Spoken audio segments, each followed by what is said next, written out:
Hi hello ನಮಸ್ಕಾರ ಸ್ನೇಹಿತರೆ. ಗೃಹಲಕ್ಷ್ಮಿ ಯೋಜನೆಯ 11, 12 ಮತ್ತು 13ನೇ ಕಂತಿನ ಹಣದ ಬಗ್ಗೆ ಲಕ್ಷ್ಮಿ ಹೆಬ್ಬಾಳ್ಕರ್ ಮೇಡಮ್ ಅವರು ನಿನ್ನೆ ಒಂದು ಹೊಸ ಮಾಹಿತಿಯನ್ನು ಕೊಟ್ಟಿದ್ದಾರೆ. 12, 13ನೇ ಕಂತಿನ ಹಣವನ್ನು ಯಾವಾಗ ಬಿಡುಗಡೆಯಾಗುತ್ತೆ ಅನ್ನೋದರ ಬಗ್ಗೆನೂ ಕೂಡ ನಿನ್ನೆ ಮಾಹಿತಿಯನ್ನು ಕೊಟ್ಟಿದ್ದಾರೆ. ಇದರ ಬಗ್ಗೆ ಈ ವಿಡಿಯೋದಲ್ಲಿ ಸಂಪೂರ್ಣವಾಗಿ ನಾನು ತಿಳಿಸ್ಕೊಡ್ತಾ ಇದ್ದೀನಿ. ಅದಕ್ಕೂ ಮುಂಚೆ ನನ್ನದೊಂದು ಸ್ಮಾಲ್ ರಿಕ್ವೆಸ್ಟ್, ನೀವಿನ್ನೂ ನಮ್ಮ ಚಾನಲ್ನ ಸಬ್ಸ್ಕ್ರೈಬ್ ಆಗಿಲ್ಲ ಅಂದರೆ ಈಗಲೇ ಸಬ್ಸ್ಕ್ರೈಬ್ ಆಗಿ, ಹಾಗೆ ಪಕ್ಕದಲ್ಲಿ ಬರುವ ಬೆಲ್ ಐಕನ್ನ ಕ್ಲಿಕ್ ಮಾಡಿ ಫ್ರೆಂಡ್ಸ್. ಹಾಗೆ ಈ ವಿಡಿಯೋನ ಪ್ರತಿಯೊಬ್ಬರಿಗೂ ಶೇರ್ ಮಾಡಿ friends. Okay friends, Lakshmi Hebbalkar ಅವರು 11, 12 ಮತ್ತು 13ನೇ ಕಂತಿನ ಹಣದ ಬಗ್ಗೆ ನಿನ್ನೆ ಒಂದು ಹೊಸ ಮಾಹಿತಿಯನ್ನು ಕೊಟ್ಟಿದ್ದಾರೆ. 11ನೇ ಕಂತಿನ ಹಣ ಬಿಡುಗಡೆಯಾಗಿ 20 ದಿನಗಳ ಮೇಲೆ ಆಯಿತು. ಆದರೆ ಇನ್ನೂ ಕೆಲವರಿಗೆ 11ನೇ ಕಂತಿನ ಹಣ ಬಂದಿಲ್ಲ.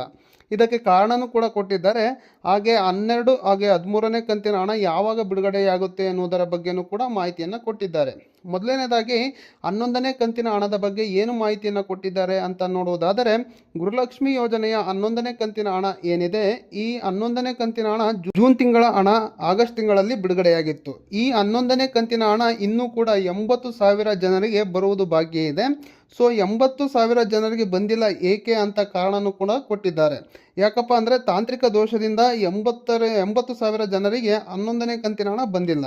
ಸೊ ಅದನ್ನು ಈಗ ನಾವು ಸರಿ ಮಾಡಿದ್ದೀವಿ. ಈಗ 2ರಿಂದ 3 ದಿನಗಳ ಒಳಗೆ ಈ 11ನೇ ಕಂತಿನ ಹಣ ಎಲ್ಲರಿಗೂ ಬರುತ್ತೆ ಅಂತ ಹೇಳಿದ್ದಾರೆ. ನಿಮಗೆ ಏನಾದರೂ 11ನೇ ಕಂತಿನ ಹಣ ಇದುವರೆಗೆ ಬಂದಿಲ್ಲ, 10ನೇ ಕಂತಿನ ಹಣ ಬಂದಿದೆ, ಆದರೆ 11ನೇ ಕಂತಿನ ಹಣ ಮಾತ್ರ ನಮಗೆ ಇನ್ನೂ ಬಂದಿಲ್ಲ ಅಂತ ಅಂದರೆ, ಸೊ ನಿಮಗೆ 2ರಿಂದ 3 ದಿನ, ಮ್ಯಾಕ್ಸಿಮಮ್ 4 ದಿನದ ಒಳಗಾಗಿ ಬರುವಂತಹ ಸಾಧ್ಯತೆ ಇದೆ.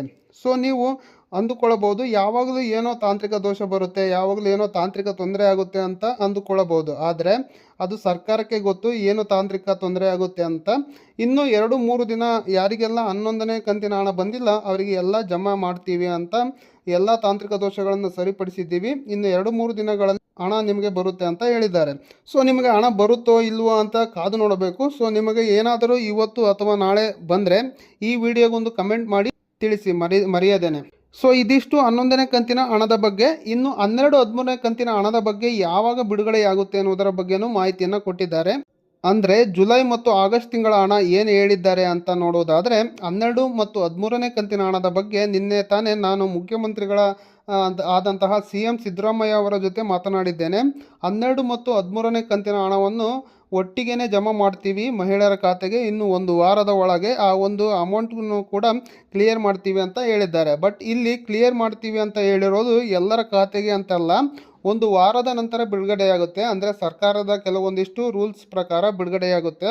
ಅದು ಆದ ನಂತರ 1 ವಾರದ ಒಳಗಾಗಿ ಹಂತವಾಗಿ ಮಹಿಳೆಯರ ಖಾತೆಗೆ ಹಣ ಬರುತ್ತೆ ಅಂತಲೂ ಹೇಳಿದ್ದಾರೆ. ಸೊ ಈ ಒಂದು 12, 13ನೇ ಕಂತಿನ ಹಣ ಏನಿದೆ ಈ ತಿಂಗಳು ಬರುವುದಿಲ್ಲ.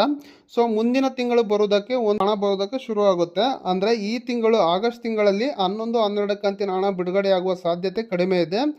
ಅದರ ಬದಲಾಗಿ 12 ಮತ್ತು 13ನೇ ಕಂತಿನ ಹಣ ಆಗಸ್ಟ್ ಬದಲಾಗಿ ಸೆಪ್ಟೆಂಬರ್ನಲ್ಲಿ ಬಿಡುಗಡೆ ಆಗುತ್ತಾ ಇದೆ. ಇನ್ನು ನೆಕ್ಸ್ಟ್ ನಾವು ಸಾಕಷ್ಟು ಅರ್ಜಿಗಳು ಅಂದರೆ ಅಪ್ಲಿಕೇಶನ್ ಅನ್ನ ರಿಜೆಕ್ಟ್ ಮಾಡಿದೀವಿ ಅಂತಾನೂ ಹೇಳಿದ್ದಾರೆ. ಸೊ ಎಂತಹ ಅರ್ಜಿಗಳನ್ನ ತಿರಸ್ಕಾರ ಮಾಡಿದೀವಿ ಅಂತ ಹೇಳಿದ್ದಾರೆ ಅಂತ ನೋಡೋದಾದ್ರೆ, ಅಂದ್ರೆ ಯಾರೆಲ್ಲ GST ಅನ್ನ ಪೇ ಮಾಡ್ತಾರೆ, ಅಂದ್ರೆ ಯಾರೆಲ್ಲ ತೆರಿಗೆ ಪೇ ಮಾಡ್ತಾರೆ, ಇನ್ಕಮ್ ಟ್ಯಾಕ್ಸ್ ಅನ್ನು ಯಾರು ಪೇ ಮಾಡ್ತಾರೋ ಅಂತವರ ಅಪ್ಲಿಕೇಶನ್ಸ್ ಅನ್ನ ನಾವು ತಿರಸ್ಕಾರ ಮಾಡಿದೀವಿ, ಅಂತವರಿಗೆ ಹಣ ಸಿಗುವುದಿಲ್ಲ ಅಂತಲೂ ನಾವು ಮೊದಲಿನಿಂದನೂ ಕೂಡ ಹೇಳ್ತಾ ಬರ್ತಾ ಇದ್ದೀವಿ. ಆದರೂ ಕೂಡ ಕೆಲವರು ಅರ್ಜಿಯನ್ನು ಸಲ್ಲಿಸಿದ್ದಾರೆ. ಇಂಥವರ ಅರ್ಜಿಗಳನ್ನು ನಾವು ರಿಜೆಕ್ಟ್ ಮಾಡಿದ್ದೀವಿ. ಪೋರ್ಟಲ್ನಲ್ಲಿ ಅಪ್ಲೈ ಮಾಡುವ ಸಂದರ್ಭದಲ್ಲೂ ಕೂಡ ತಗೊಳ್ಳೋದಿಲ್ಲ. GST ಪೇಯರ್ ಅಂತ ಆಪ್ಷನ್ಸನ್ನು ಸೆಲೆಕ್ಟ್ ಮಾಡಿಕೊಂಡ್ರೆ ನೀವು ಅದು ರಿಜೆಕ್ಟ್ ಆಗುತ್ತೆ, ತಿರಸ್ಕಾರ ಮಾಡಲಾಗುತ್ತೆ ಅಂತಲೂ ಕೂಡ ಹೇಳಲಾಗಿದೆ. ಸೊ ಹಾಗಾಗಿ ಇಂಥವರಿಗೆ ಈ ಯೋಜನೆಯ ಲಾಭ ಸಿಗುವುದಿಲ್ಲ. ನಾವು ಈ ಮೊದಲು ಮೆನ್ಷನ್ ಕೂಡ ಮಾಡಿದ್ದೀವಿ ಅಂತ ಮಾಹಿತಿಯನ್ನು ಕೊಟ್ಟಿದ್ದಾರೆ. ಇದಿಷ್ಟು ಲಕ್ಷ್ಮಿ ಹೆಬ್ಬಾಳ್ಕರ್ ಮೇಡಮ್ ಅವರು ಗೃಹಲಕ್ಷ್ಮಿ ಯೋಜನೆಯ ಬಗ್ಗೆ ಹೇಳಿರುವಂತಹ ಹೊಸ ಅಪ್ಡೇಟ್ ಅಂತ ಹೇಳ್ಬೋದು ಫ್ರೆಂಡ್ಸ್. ಸೊ ಈ ಮಾಹಿತಿ ನಿಮಗೆ ಇಷ್ಟವಾಗಿದೆ ಅಂದ್ಕೊಳ್ತೀನಿ. ಇಷ್ಟವಾಗಿದ್ದರೆ ಒಂದು ಲೈಕನ್ನು ಮಾಡಿ, ಹಾಗೆ ನಿಮ್ಮ ಅನಿಸಿಕೆ ಅಭಿಪ್ರಾಯಗಳನ್ನು ನಮಗೆ ಕಮೆಂಟ್ ಮೂಲಕ ತಿಳಿಸಿ, ಹಾಗೂ ಈ ವಿಡಿಯೋನ ಪ್ರತಿಯೊಬ್ಬ ಗೃಹಲಕ್ಷ್ಮಿಯರಿಗೂ ಶೇರ್ ಮಾಡಿ ಈ ಮಾಹಿತಿ ಗೊತ್ತಾಗಲಿ. So thank you for watching. Take care.